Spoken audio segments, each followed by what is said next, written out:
Hadirin sekalian, saat ini, Tiongkok sedang dilanda kekacauan besar. Sebuah film dokumenter spesial tentang Indonesia dengan durasi hanya 8 menit yang ditayangkan oleh stasiun televisi publik CPT di Tiongkok berhasil mencetak rekor rating tertinggi dalam sejarah, yaitu mencapai 86%. Ini adalah angka tertinggi yang pernah tercatat dalam sejarah Departemen Dokumenter di pasar penyiaran Tiongkok. Ini bukanlah Indonesia yang kita kenal. Kita telah dibohongi selama ini. Akhirnya kami menyadari betapa bodohnya diri kami. Setelah penayangan, papan komentar penonton di Tiongkok nyaris lumpuh. Dan yang lebih mengejutkan, klip video ini diterjemahkan ke berbagai bahasa di seluruh dunia, ditonton puluhan juta kali di berbagai negara. Apa sebenarnya yang terekam dalam video berdurasi 8 menit ini hingga memicu gelombang kritik dan diskusi di seluruh dunia? Produser asal Tiongkok yang membuat video ini telah membuat pengakuan melalui media sosial pribadinya setelah penayangan. Saya berangkat untuk meliput ke Indonesia dengan hati yang penuh prasangka. Namun semakin banyak lensa kamera saya merekam, saya justru semakin merasa malu. Apa yang sebenarnya terjadi? Inilah citra sejati Indonesia yang dilihat melalui mata orang Tiongkok. Dan sekarang mari kita selami kisah ini bersama-sama. Sebelum memulai, jika Anda berkenan menekan tombol suka dan berlangganan saluran ini, itu akan menjadi penyemangat yang luar biasa bagi kami untuk terus menyajikan kisah-kisah menarik selanjutnya. Bagian 1, awal mula. Sang produser yang penuh prasangka. Halo, saya seorang produser dokumenter yang bekerja di Beijing, Tiongkok. Saya telah bekerja di stasiun televisi selama 23 tahun, tetapi dalam hidup saya ini adalah pertama kalinya saya mengalami kejadian seperti ini. Setelah film dokumenter edisi spesial 8 menit, saya tentang Indonesia ditayangkan secara nasional. Awalnya saya berpikir momen itu akan menjadi saat yang tenang. Namun pesan di akun resmi stasiun televisi justru membanjir masuk dengan deras. Awalnya saya mengira itu adalah pesan protes, karena ini adalah laporan positif tentang Indonesia. Saya sudah menduga pasti akan ada gelombang penolakan. Namun ketika seorang produser junior menunjukkan isi pesan-pesan itu kepada saya, ternyata isinya benar-benar berlawanan dengan apa yang saya pikirkan. Penonton tidak marah, sebaliknya pesan ucapan terima kasih membanjir. Isinya semua tentang kesadaran mereka betapa salah dan jauhnya pemahaman mereka di masa lalu. Malam itu, saya tidak bisa pulang. Server situs web stasiun televisi kami tumbang karena lonjakan trafik yang luar biasa. Pesan bertambah dengan kecepatan ratusan per menit. Ketika angka rating 86% muncul di layar, saya hampir tidak percaya dengan mata saya sendiri. Karena di Tiongkok sebuah film dokumenter dengan rating di atas 80% adalah sesuatu yang belum pernah terjadi selama 20 tahun terakhir. Yang lebih mengejutkan saya adalah apa yang terjadi setelahnya. Hanya 3 jam setelah penayangan klip video, diunggah ke Weibo, dan jumlah penayangannya menembus 10 juta dalam sekejap mata. Versi lengkap di akun YouTube resmi stasiun kami ditonton lebih dari 5 juta kali dalam satu hari. Kemudian, hal yang di luar imajinasi terjadi. Penonton di luar negeri mulai membuat teks terjemahan dalam bahasa Inggris, Mandarin, dan Spanyol secara sukarela. Penonton dari Tiongkok berkomentar bahwa jika dibandingkan dengan situasi di negara mereka, mereka merasa sangat tersentuh. Terutama di Eropa, responsnya sangat antusias. Seorang jurnalis terkenal Prancis menulis di Instagramnya, menonton dokumenter tentang Indonesia yang dibuat oleh orang Tiongkok membuat saya harus meninjau kembali prasangka saya sendiri. Bahkan stasiun televisi publik di Jerman mengirim pesan yang mengatakan ingin membuat film dokumenter spesial tentang Indonesia dengan format serupa. Tetapi yang paling mengesankan adalah reaksi di dalam Tiongkok sendiri. Seorang penonton berusia 70 baan berkomentar di YouTube, seumur hidup saya meremehkan Indonesia, menganggapnya hanya negara terbelakang.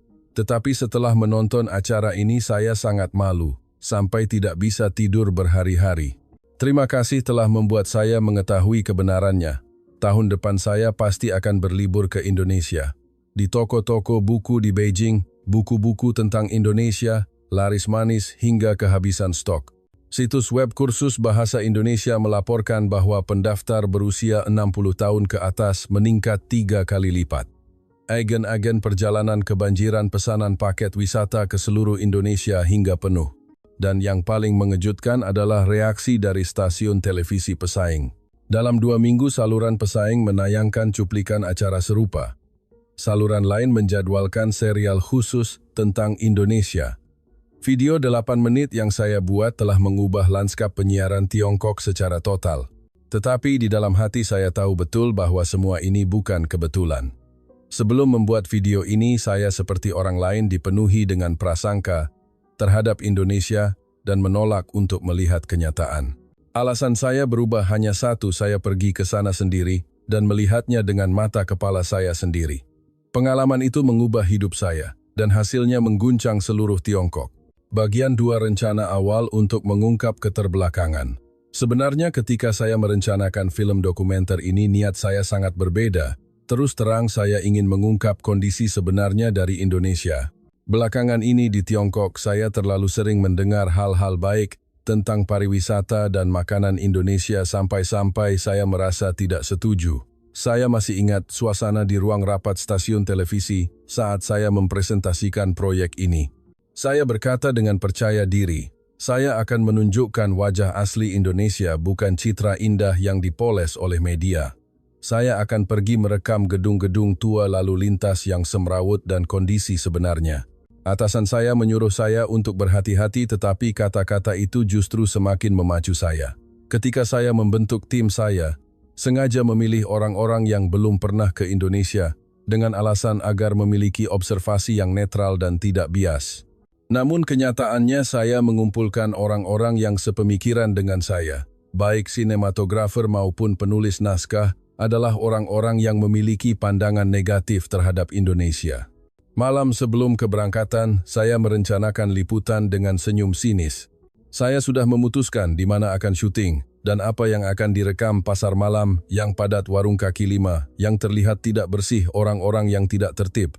Saya berniat hanya merekam hal-hal seperti itu. Saya yakin video 8 menit sudah cukup untuk menyampaikan niat saya. Bagian 3. Menghadapi kenyataan di Indonesia. Setibanya di Bandara Internasional Soekarno-Hatta, saya berkata kepada sinematografer, jangan tertipu oleh penampilan luar. Bandara yang bersih itu wajar, karena dibangun untuk pamer kepada orang asing. Saya yakin, wajah asli Indonesia baru akan terlihat ketika kita masuk ke pusat kota. Di dalam taksi menuju Jakarta, saya melihat sekeliling mencoba mencari kekurangan. Tapi anehnya, yang terlihat di mata saya adalah jalanan yang penuh energi dan stasiun MRT yang tertata rapi. Saya berpikir dalam hati, pasti hanya di sekitar kawasan wisata saja yang seperti ini. Pada malam pertama di hotel, saya masih sangat percaya diri. Saya pikir, selama besok saya mulai masuk ke gang-gang kecil, saya pasti akan mendapatkan sesuatu. Pasti akan mendapatkan citra asli orang Indonesia yang saya harapkan. Namun sejak pagi hari kedua, rencana saya mulai berantakan. Ini terjadi saat saya sarapan di hotel. Staf hotel melihat saya adalah orang asing lalu menghampiri dan menjelaskan menu dengan bahasa Inggris yang lancar. Dan bukan hanya 1 atau 2 orang, semua staf penuh dengan antusiasme. Saya sengaja mengajukan permintaan yang rumit seperti meminta telur mata sapi yang garing, tetapi kuningnya masih meleleh, atau meminta kopi yang tidak terlalu manis dengan es batu terpisah. Saya berharap jika saya merepotkan mereka, mereka akan menunjukkan sikap yang tidak baik. Tetapi staf itu hanya tersenyum dan merespons dengan cepat. Tidak masalah Pak Bu. Serahkan pada kami. Bahkan, ketika melihat saya menyisakan makanan, mereka datang bertanya, apakah rasanya tidak cocok, sambil merekomendasikan menu lokal lainnya. Saat pertama kali saya membawa kamera ke jalanan juga begitu. Ketika bertanya, arah semua orang memberitahu saya dengan ramah, entah itu lansia pelajar atau karyawan kantor yang terlihat sibuk. Mereka semua berhenti untuk menjelaskan kepada saya. Bahkan ada 1 orang yang mengantar saya sampai ke tujuan dengan sepeda motornya. Inikah Indonesia yang ramah dan penuh senyum yang mereka ceritakan? Saya mulai merasa bingung karena ini bukan yang saya harapkan. Sinematografer dan penulis naskah juga mulai menunjukkan ekspresi aneh karena ini tidak seperti yang kami perkirakan. Meskipun begitu, saya belum menyerah. Saya berpikir, Jika saya pergi ke warung kaki lima di Ganggang, pasti akan menemukan sesuatu. Saya yakin akan mendapatkan gambaran sanitasi yang buruk, sikap yang tidak ramah, atau penipuan harga. Tetapi harapan saya hancur lagi. Warung makan di pinggir jalan yang dari luar tampak tua, tetapi di dalamnya meja dan kursinya dilap hingga bersih. Pemiliknya sangat ramah, harganya pun masuk akal, bahkan beberapa makanan lebih murah daripada di Tiongkok. Pemilik warung bahkan memberi kami lauk kecil gratis sambil tersenyum dan berkata, "Selamat datang di Indonesia malam." Itu setibanya di hotel saya menghapus semua video yang telah saya rekam, karena saya tidak bisa membawa rekaman seperti ini kembali ke stasiun. Itu tidak sesuai dengan niat proyek. Setelah berpikir keras, saya menemukan cara lain. Saya memutuskan untuk melakukan wawancara jalanan secara langsung. Saya berpikir, jika saya bertanya kepada orang-orang di Beijing tentang Indonesia, mereka pasti akan menjawab secara negatif. Saya hanya perlu merekam gambaran itu dan membawanya pulang. Bagian 4, ujian di Tiongkok. Rasa yang mengubah pikiran. Setibanya kembali di Tiongkok, kami memulai wawancara di kawasan ramai di Beijing. Rencananya adalah membawa makanan Indonesia untuk dicicipi oleh orang-orang Tiongkok. Saya memperkirakan akan ada reaksi seperti rasanya aneh atau terlalu berminyak. Makanan yang disiapkan adalah nasi goreng rendang dan yang tak boleh ketinggalan durian. Saya pikir orang Tiongkok pasti tidak akan bisa menerima rasa-rasa ini, terutama aroma khas durian. Saya yakin orang Tiongkok tidak akan tahan. Peserta wawancara pertama adalah seorang karyawan kantor pria berusia 30-an. Meskipun ia terlihat terburu-buru saat istirahat makan siang, ia berhenti untuk mendengarkan ketika kami memanggilnya. Ketika saya mengatakan, "Ini adalah makanan Indonesia," ekspresinya terlihat sedikit ragu. Saya berpikir dalam hati, "Nah, kan dia mulai jijik." Namun setelah ia menyantap satu suap, rendang matanya terbelalak dan ia bertanya balik, "Ini benar-benar makanan Indonesia?" Dia berkata rasanya kuat, manis gurih dengan tekstur yang kaya, bahkan lebih kaya daripada nasi campur khas Tiongkok. Dia bahkan bertanya apakah boleh menghabiskan sisanya. Dengan sedikit canggung saya menjawab, "Silakan habiskan, Pak." Orang kedua adalah seorang ibu rumah tangga berusia 50 keropaan yang sedang pulang berbelanja. Saya menawarinya nasi goreng. Saya khawatir dia tidak akan suka dengan rasanya. Tetapi setelah satu suap dia berkata dengan heran, "Ini apa?" Dia bilang tekstur nasinya pas, rasanya asam manisnya seimbang, sangat lezat. Dia lalu bertanya di mana bisa membelinya. Kelompok ketiga adalah sepasang mahasiswa. Saat melihat durian awalnya mereka menunjukkan ekspresi mual karena baunya yang menyengat dan menutup hidung. Tetapi atas bujukan saya, mahasiswi itu memberanikan diri mencicipi satu potong, lalu berteriak kepada pacarnya, "Ini enak sekali loh, dagingnya lembut seperti custard." Mahasiswa pria itu mencoba dan mengangguk-angguk tanpa henti. Keduanya menghabiskan sisa durian dan berkata, jika pergi ke Indonesia, mereka harus mencobanya di pasar malam. Mereka bahkan meminta untuk mengambil foto. Wawancara terus berlanjut seperti ini, tetapi tidak ada satu pun yang memberikan respons negatif. Semua orang terkejut dan mengatakan rasanya lebih enak dari yang dibayangkan. Akhirnya bahkan orang yang lewat dan melihat kami mulai ikut mengantre untuk mencicipi. Saya mulai goyah. Ini bukan gambaran yang saya inginkan. Saya berkata kepada sinematografer, "Hentikan syuting." Tetapi kerumunan sudah terlanjur berkumpul. Seorang pria tua berusia 70-an mendekat. Ketika mendengar ini adalah makanan Indonesia, ia tidak ragu untuk mencoba rendang. Setelah merasakan ledakan rasa di mulutnya, ia mengangguk dan berkata kepada saya, "Saat saya muda, saya hidup dengan meremehkan Indonesia. Tapi sekarang sepertinya saya baru sadar betapa bodohnya saya." Dia berkata, hanya dari satu hidangan ini saja, ia bisa merasakan budaya kuliner Indonesia yang mendalam. Kata-kata kakek itu menimbulkan simpati yang kuat dari orang-orang di sekitarnya. Semua orang merefleksikan hal yang sama, mereka juga memiliki pemahaman yang salah tentang Indonesia.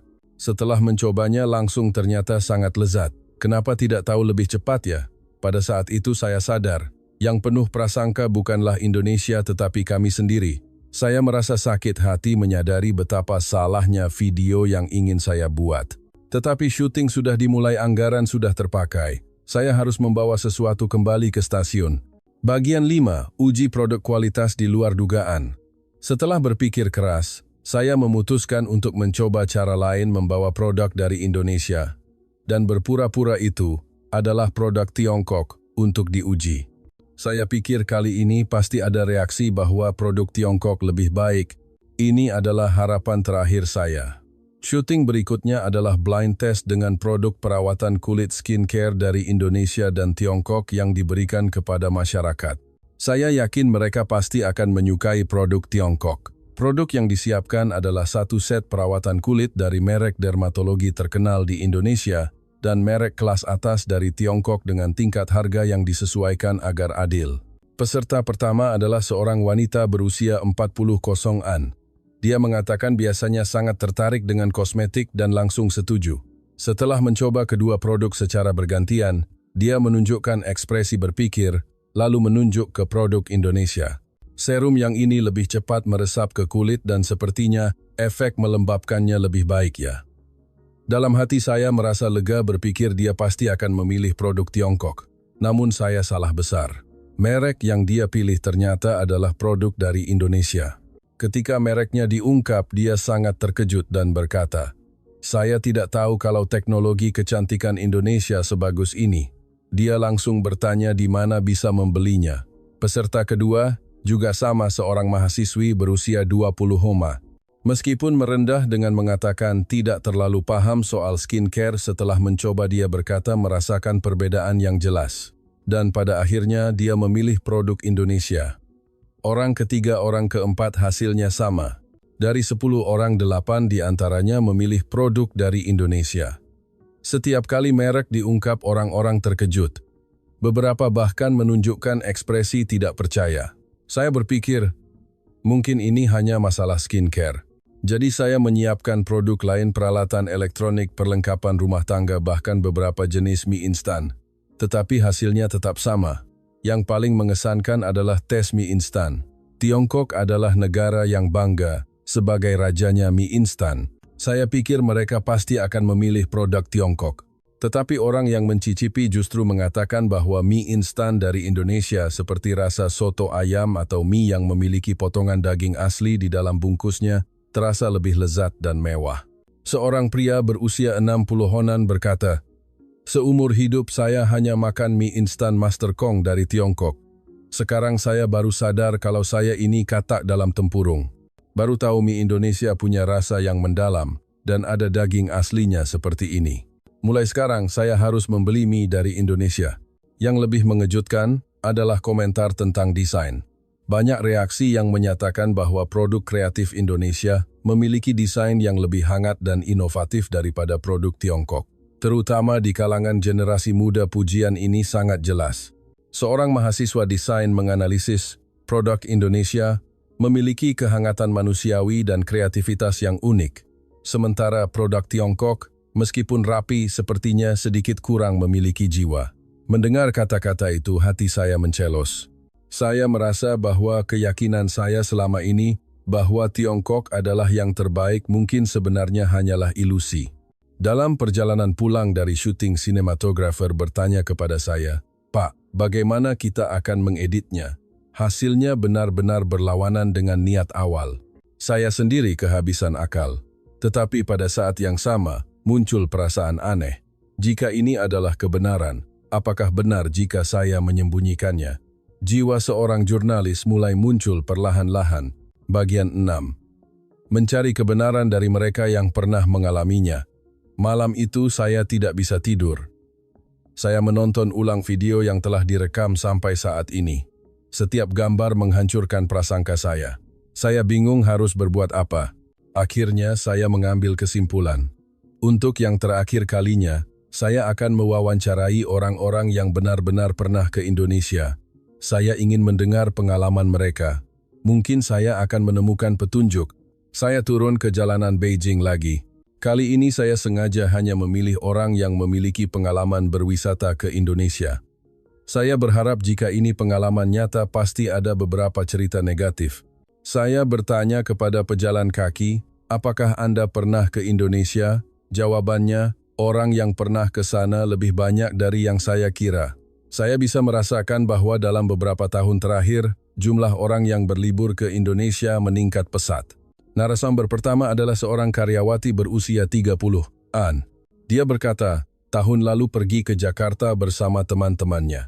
Sebelum pergi dia tidak berharap banyak hanya karena dekat dan harganya terjangkau. Tetapi, setelah tiba di sana ternyata sangat berbeda. MRT-nya sangat bersih, orang-orangnya ramah, makanannya luar biasa enak, terutama pemandangan dari rooftop bar di Jakarta sangat indah. Dia berkata lain kali ingin pergi ke Yogyakarta. Orang kedua adalah sepasang suami istri berusia 50 kropaan. Mereka merayakan ulang tahun pernikahan di Bali. Sang suami berkata awalnya dia tidak mau pergi tapi harus menuruti keinginan istrinya. Hasilnya setelah sampai di sana dia justru lebih menyukainya daripada istrinya. Dia berkata sambil tersenyum bahwa dia terkesan dengan kebaikan orang Indonesia. Ketika bertanya arah, beberapa orang akan mengantar sampai ke tujuan. Di restoran mereka akan memberi buah gratis. Sopir taksi juga menjelaskan tempat-tempat wisata dengan ramah. Kelompok ketiga adalah mahasiswa universitas berusia 20-an. Mereka berkata pergi backpacking ke Indonesia saat liburan semester. Awalnya hanya mencari tempat liburan yang murah, tetapi setelah perjalanan selesai pemikiran mereka berubah total. Mereka terkejut betapa nyamannya Indonesia. Sistem transportasi publik, aplikasi ojek online dan pesan antar makanan serta pembayaran melalui QRIS, semuanya nyaman tidak kalah dengan Tiongkok. Salah satu mahasiswa menambahkan budaya, menghormati dan sopan santun orang Indonesia di transportasi umum, membuat mereka merasa Tiongkok punya banyak hal yang harus dipelajari dari Indonesia. Kata-kata ini membuat mahasiswa lain mengangguk setuju.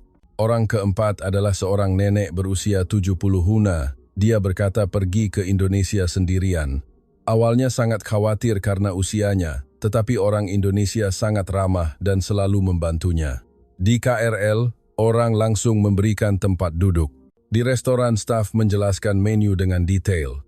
Saat tersesat, polisi membantunya memesankan transportasi. Dia berkata dengan penuh haru, dibandingkan dengan Tiongkok, budaya menghormati orang tua di Indonesia sepertinya masih sangat hidup.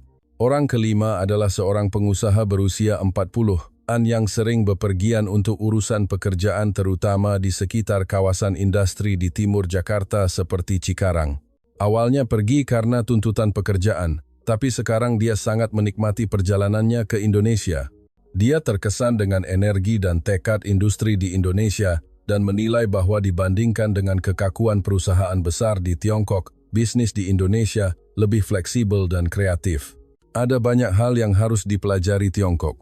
Selama wawancara yang terus berlanjut, saya menemukan sebuah pola orang yang belum pernah pergi memiliki citra negatif, tetapi orang yang pernah mengalaminya sendiri, semuanya memiliki pengalaman positif. Apakah perbedaan pengalaman ini menciptakan jurang kesadaran yang begitu besar? Seorang profesor universitas menganalisis media Tiongkok jarang memberitakan tentang Indonesia, atau hanya melaporkan aspek yang itu-itu saja, sehingga menyebabkan masyarakat memiliki pemahaman yang keliru. Saat mendengar kata-kata itu hati saya bergetar. Apa yang sedang saya coba lakukan sekarang adalah jenis pemberitaan yang menyimpang itu mencoba menyembunyikan kebenaran dan memperkuat prasangka. Bagian 7. Keputusan untuk menyajikan kebenaran dan perjuangan di stasiun TV malam itu, setelah syuting selesai, saya kembali ke hotel dan merenung lama. Haruskah saya menghapus semua video yang telah direkam hingga saat ini? Atau haruskah saya menyajikan kebenaran apa adanya? Saya bergulat antara hati nurani seorang jurnalis dan prasangka pribadi saya. Setelah melewati malam yang panjang, saya memutuskan untuk menunjukkan kebenaran. Saya akan mengakui bahwa prasangka saya salah. Saya memutuskan untuk menayangkan sesuai dengan apa yang saya lihat secara nyata. Saya menganggap ini sebagai etika minimum profesi saya. Ketika kembali ke stasiun televisi dan masuk ke ruang editing, saya tidak bisa menyembunyikan jantung yang berdebar kencang. Saya memuat semua file video ke layar dan mulai memeriksanya satu persatu. Adegan uji coba makanan, adegan uji produk, adegan wawancara jalanan, semua klip video berisi konten yang berlawanan dengan niat awal saya. Rencana untuk merendahkan Indonesia gagal total. Editor bertanya kepada saya, "Pak, Mau diedit bagaimana? Sesuai rencana awal atau sesuai hasil rekaman? Saya ragu sejenak tapi langsung memutuskan. Edit, sesuai hasil rekaman. Kebenaran tidak bisa disembunyikan. Editor menunjukkan wajah terkejut. Kalau begitu, posisi Bapak sebagai produser bisa sulit. Tidak apa-apa. Saya menjawab. Tidak apa-apa. Kebenaran lebih penting dari posisi saya. Saya merasa harus menjaga harga diri minimum sebagai seorang jurnalis. Tetapi setelah mengambil keputusan itu, muncul kekhawatiran lain. Jika ditayangkan seperti ini, apakah penonton akan mengerti? Haruskah saya mengungkapkan niat menyimpang saya sejak awal secara jujur? Setelah merenung, saya mengambil keputusan penting menambahkan pengakuan saya di awal klip. Saya akan berbicara terus terang bahwa awalnya saya berniat membuat laporan negatif tentang Indonesia, tetapi dalam proses liputan, saya menemukan bahwa prasangka saya salah. Ketika saya melaporkan hal ini kepada atasan, seluruh tubuh saya gemetar, karena saya menduga pasti akan ditentang. Namun yang mengejutkan, atasan saya menonton seluruh video hingga selesai dalam diam lalu mengangguk. Itu keputusan yang bagus, katanya. Melaporkan kebenaran adalah tugas jurnalis. Mengungkapkan niat awal secara jujur justru akan membuatnya terlihat lebih kredibel. Dia menyemangati saya mengatakan bahwa penonton akan sangat menghargai kejujuran ini. Tetapi dalam rapat tingkat eksekutif, reaksinya berbeda. Beberapa eksekutif senior menentang keras mengatakan, jika membahas Indonesia secara positif, penonton akan menolak. Seorang eksekutif senior bahkan membentak dokumenter ini tidak sesuai dengan arah stasiun kita, namun eksekutif yang lebih muda memberikan reaksi berbeda. Mereka mendukung, mengatakan ini adalah konten yang dibutuhkan saat ini karena generasi muda mulai memiliki sikap positif terhadap Indonesia. Apakah stasiun televisi kita sudah ketinggalan zaman? Akhirnya setelah melalui pemungutan suara diputuskan untuk menayangkannya, tetapi dengan satu syarat, durasinya tidak boleh lebih dari 8 menit. Tujuannya adalah mengurangi waktu untuk meminimalkan dampak. Saya menerima syarat itu. Saya pikir 8 menit sudah cukup. Jika diisi dengan konten yang paling penting, dampaknya justru akan lebih besar. Proses editing ulang adalah kerja semalaman yang harus memadatkan video berjam-jam menjadi 8 menit. Itu adalah pekerjaan yang sangat sulit. Adegan mana yang dipilih, mana yang dibuang, bagaimana menyusun urutannya. Terutama adegan pengakuan saya, bagaimana memasukkannya. Jika terlalu panjang akan terdengar seperti alasan. Jika terlalu pendek, orang tidak akan merasakan ketulusannya. Akhirnya saya meringkasnya menjadi sekitar 1 menit, menatap lurus ke kamera dan menceritakan dengan jujur mengapa saya memulai proyek ini dan bagaimana pemikiran saya berubah. Saya mengakui kesalahan saya dengan suara bergetar. Ketika proses editing selesai dan peninjauan terakhir dilakukan di ruang gelap yang sunyi, saya menonton video yang sudah jadi dan tidak bisa menahan air mata. 8 menit itu menunjukkan dengan nyata betapa salahnya prasangka saya. Atasan saya dan editor menonton bersama. Semua orang menatap video dalam diam. Setelah selesai, tidak ada yang berbicara untuk beberapa saat karena pesan yang terkandung di dalamnya begitu kuat. Malam sebelum penayangan, saya tidak bisa tidur. Sulit dipercaya bahwa besok video ini akan ditayangkan ke seluruh negeri. Saya takut bagaimana reaksi orang-orang. Apakah ini akan mempengaruhi karier saya? Tetapi pada saat yang sama ada perasaan lega. Setidaknya saya telah melakukan hal yang benar dan tidak menyembunyikan kebenaran. Bagian 8. Guncangan. Setelah penayangan dan rekor 86%. Pada hari penayangan, saya mengamati reaksi di stasiun televisi. Awalnya suasana hening. Orang-orang sepertinya belum memahami niat video tersebut. Namun ketika adegan pengakuan saya berakhir dan dilanjutkan dengan konten wawancara, suasana mulai berubah. Di papan diskusi online, artikel mulai bermunculan. Pesan membanjir. Yang menakjubkan adalah sebagian besar reaksinya positif. Orang-orang memuji ini sebagai laporan yang berani. Pesan terima kasih karena telah memberitahu kebenaran mengalir deras. Pengakuan jujur saya ternyata menjadi sesuatu yang sangat bisa diterima. Tentu saja ada reaksi negatif seperti menghina saya sebagai pengkhianat atau mencurigai saya dibayar oleh Indonesia. Tetapi pesan-pesan itu dengan cepat dibalas oleh penonton lain. Ada satu pesan yang paling membuat saya terkesan. Seorang penonton menulis, "Terima kasih Pak Produser telah membuat saya menyadari prasangka saya sendiri. Saya merasa malu karena telah menilai tanpa pernah mengalaminya sendiri." Melihat pesan itu, saya yakin telah memilih hal yang benar. Bahkan jika hanya satu orang yang bisa melepaskan prasangkanya, apa yang saya lakukan sudah sangat berharga. Sehari setelah penayangan stasiun televisi nyaris kacau balau. Telepon berdering tanpa henti, kotak masuk email penuh. Banyak jurnalis berkumpul di depan stasiun. Dan yang paling mengejutkan adalah rating 86%, rekor tertinggi untuk departemen dokumenter dalam sejarah stasiun. Itu bahkan lebih mengejutkan daripada rating episode terakhir sebuah serial drama. Terlebih lagi, demografi penontonnya mencakup semua usia dari generasi muda hingga lansia berusia 70-an ke atas. 3 hari setelah penayangan, jumlah penayangan di YouTube menembus 500.000 kali. Seminggu berlalu menembus 1 juta dan sebulan kemudian 3 juta. Ini adalah konten dengan pertumbuhan penonton tercepat di Tiongkok. Pesan bertambah puluhan ribu setiap hari. Saya menggunakan waktu luang untuk membaca pesan-pesan itu karena ingin tahu reaksi orang. Banyak yang berbagi pengalaman nyata mereka.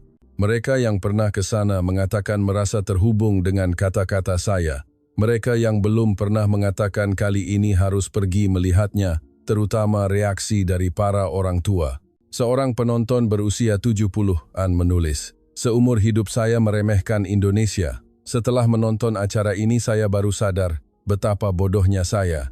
Yang lain mengaku, "Dulu saya punya citra yang menyimpang tentang budaya dan industri mereka, tapi sekarang saya tahu pikiran itu salah dan akan mengajari cucu saya untuk melihat dunia tanpa prasangka." Reaksi generasi muda juga sangat antusias. Seorang mahasiswa menulis, "Karena media hanya melaporkan satu sisi, saya tidak bisa melihat Indonesia dengan benar.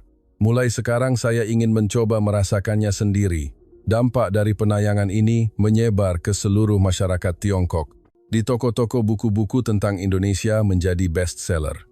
Baik itu buku pelajaran, bahasa Indonesia, panduan wisata, atau buku pengenalan budaya. Tempat kursus bahasa Indonesia penuh dengan pendaftar meningkat lebih dari 3 kali lipat dari biasanya, terutama siswa berusia 60 tahun ke atas yang meningkat signifikan. Agen perjalanan sibuk luar biasa. Paket wisata ke Indonesia laris manis. Tidak hanya Jakarta, tetapi Bali, Yogyakarta, Lombok, dan provinsi lainnya juga menjadi populer. Yang lebih mengejutkan adalah pergerakan stasiun televisi lain. Pesaing mulai meluncurkan proyek serupa. Program yang memperkenalkan berbagai kota di Indonesia melonjak. Ada liputan tentang industri pariwisata modern Indonesia, budaya tradisional, pasar malam, seni dan musik Indonesia. Surat kabar dan majalah juga mulai mengevaluasi ulang Indonesia dari segi ekonomi, budaya, dan sosial. Sebuah surat kabar ternama menulis dalam editorialnya, "Selama ini Tiongkok telah meremehkan Indonesia. Sudah saatnya kita mengakui apa yang harus diakui dan belajar apa yang harus dipelajari." Dunia ekonomi juga mengalami perubahan. Perusahaan Tiongkok yang mencari kemitraan dengan bisnis Indonesia meningkat. Muncul tren untuk mempelajari fleksibilitas dan kecepatan inovasi UKM di Indonesia. Di Universitas Studi tentang Indonesia menjadi semakin populer. Mahasiswa yang ingin belajar bahasa, sejarah, budaya, dan ekonomi Indonesia meningkat pesat. Di dunia politik juga ada reaksi. Mulai muncul seruan untuk mempererat hubungan antara Tiongkok dan Indonesia dengan pandangan bahwa ketika sentimen publik berubah, kebijakan juga harus mengikuti. Tetapi, perubahan terbesar adalah kesadaran masyarakat umum. Ketika bertanya kepada orang di jalan tentang Indonesia, jawaban yang diterima sangat berbeda dari sebelumnya. Seorang ibu rumah tangga berkata, "Dulu saya jarang membeli produk Indonesia, tapi sekarang saya mulai mencari produk Indonesia yang berkualitas baik dan desainnya hangat, sambil merekomendasikannya kepada orang di sekitar saya." Di kalangan karyawan kantor Indonesia menjadi topik pembicaraan saat istirahat makan siang. Restoran Indonesia menjadi populer. Setelah pulang kerja, mereka berdebat tentang serial drama Indonesia. Bahkan di sekolah, citra negatif tentang Indonesia berkurang. Anak-anak mulai saling berbagi tentang budaya Indonesia. Saya menyaksikan semua perubahan ini dengan perasaan yang meluap-luap. Tidak pernah bermimpi bahwa keberanian kecil saya akan menciptakan guncangan sebesar ini. Saya menyadari sekali lagi betapa kuatnya kekuatan kebenaran. Bagian 9 Gema ke seluruh dunia, reaksi di Tiongkok sudah luar biasa, tetapi reaksi di luar negeri bahkan lebih di luar dugaan. Seminggu setelah penayangan video itu menyebar ke seluruh dunia, awalnya menjadi topik pembicaraan di Indonesia. Media Indonesia memberitakan ini secara luas, memuji produser Tiongkok karena berani menyuarakan kebenaran. Banyak artikel positif bermunculan. Reaksi dari masyarakat Indonesia sendiri sangat mengharukan. Pesan terima kasih mengalir mengatakan mereka senang mengetahui bahwa ada orang Tiongkok yang bisa melihat dunia dengan adil. Saya menerima banyak pesan penghormatan dari orang Indonesia. Tetapi yang lebih mengejutkan adalah video itu mulai menyebar jauh melampaui Indonesia dan Tiongkok. Teks terjemahan dalam berbagai bahasa dibuat. Orang-orang dari banyak negara menonton video ini. Setiap pagi saat saya pergi bekerja, saya akan memeriksa komentar.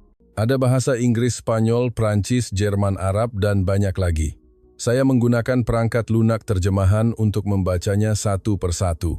Yang mengejutkan, orang-orang dari semua negara mengatakan hal yang sama, mereka juga memiliki prasangka terhadap negara tetangga mereka.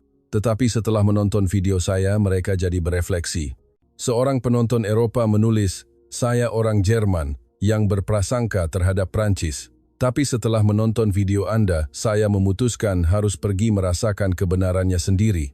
Seorang penonton Amerika mengakui, prasangkanya terhadap Meksiko mengatakan bahwa melalui media, ia hanya melihat citra negatif. Mulai sekarang ia ingin melihat wajah aslinya dengan mata sendiri. Banyak penonton muda dari Tiongkok juga berkomentar, mengatakan bahwa mereka pernah percaya pada propaganda sepihak dan salah memahami dunia. Sekarang mereka tahu bahwa mereka salah dan mengakui bahwa Indonesia adalah tempat yang ramah dan menakjubkan. Pesan yang paling berkesan datang dari seorang pemuda Brasil. Dia menulis, "Setelah menonton video Anda, saya mendapatkan keberanian. Saya juga seorang jurnalis. Saya sadar betapa pentingnya menyuarakan kebenaran." Pemuda itu berkata ingin membuat proyek serupa di negaranya untuk menghapus prasangka terhadap Argentina dan meminta saran dari saya. Saya membagikan pengalaman saya dengan sepenuh hati. Ketika video itu menyebar, terjadi hal yang tidak terduga. Banyak negara mulai membuat program serupa. Dokumenter yang mengeksplorasi prasangka terhadap negara tetangga bermunculan. Seorang produser Prancis mengirim email mengatakan dia terinspirasi oleh video saya hingga membuat program tentang Jerman dan mendapat respons yang sangat baik. Dia berterima kasih kepada saya. Sebuah stasiun televisi di Inggris menghubungi mengatakan telah membuat program tentang Irlandia dengan mengacu pada metode saya dan mengatakan para penonton menangis saat menontonnya. Melihat perubahan ini, saya menyadari bahwa prasangka ada di mana-mana di dunia. Tetapi saya juga tahu bahwa selama kita menunjukkan kebenaran, orang-orang siap untuk berubah pikiran. Kesimpulan, kebenaran mengubah dunia. 6 bulan setelah penayangan, saya diundang untuk menghadiri konferensi penyiaran internasional di Jakarta. Itu adalah tempat di mana produser dari seluruh dunia berkumpul. Di sana saya mendengar cerita yang mengejutkan. Setelah menonton video, saya banyak orang yang benar-benar mengambil tindakan untuk berubah. Ada yang berlibur ke negara tetangga, ada yang membuat program dengan gaya yang sama, ada yang memulai pendidikan tentang prasangka di sekolah. Seorang guru dari Jerman memberitahu saya bahwa setelah memutar video saya kepada murid-muridnya, anak-anak mulai mendiskusikan prasangka dengan sendirinya. Pelajaran itu menjadi pelajaran yang paling bermakna. Seorang profesor dari universitas di Amerika Serikat mengatakan, dia menggunakan video saya sebagai materi ajar dalam mata kuliah komunikasi, sebagai studi kasus, dan para mahasiswa memberikan reaksi yang sangat antusias. Pada acara hari itu, saya banyak berbicara dengan orang-orang dari industri televisi Indonesia. Mereka berkata, terima kasih kepada orang Tiongkok yang memiliki keberanian untuk menyuarakan kebenaran. Seorang produser Indonesia berkata, karena video Anda, hubungan antara masyarakat Tiongkok dan Indonesia perlahan membaik. Kedua bangsa mulai saling memahami lebih dalam. Anda adalah orang yang memulai perubahan itu. Mendengar kata-kata itu, hati saya bergetar. Saya tidak menyangka apa yang saya lakukan akan membawa berkah sebesar ini. Padahal saya hanya menyuarakan kebenaran, tetapi dunia perlahan berubah. Saat ini saya masih menerima pesan dari seluruh dunia. Orang-orang yang mendapat keberanian setelah menonton video saya, orang-orang yang mulai berubah dan orang-orang yang berterima kasih. Setiap kali membaca pesan-pesan itu, saya akan bersumpah pada diri sendiri sekali lagi mulai sekarang, saya hanya akan menyuarakan kebenaran dan tidak akan menyerah pada prasangka, karena saya telah membuktikan sendiri bahwa keberanian satu orang dapat mengubah dunia. Mohon Anda sekalian ingat, jangan pernah menilai sesuatu sebelum Anda merasakannya sendiri. Jangan menerima informasi dari media secara sepihak untuk membangun citra di kepala Anda. Kumpulkanlah keberanian untuk mencari kebenaran. Itulah langkah pertama untuk menciptakan dunia tanpa prasangka. Dan inilah kisah seorang produser Tiongkok yang penuh prasangka. Tetapi setelah merasakan langsung pengalaman di Indonesia, ia menyadari kebenaran dan mengumpulkan keberanian untuk menayangkan kebenaran itu. Untuk kisah hari ini cukup sampai di sini. Mohon kirimkan pesan semangat kepada tokoh utama dalam cerita ini. Dan jangan lupa untuk menekan tombol suka dan berlangganan saluran ini. Terima kasih telah menonton.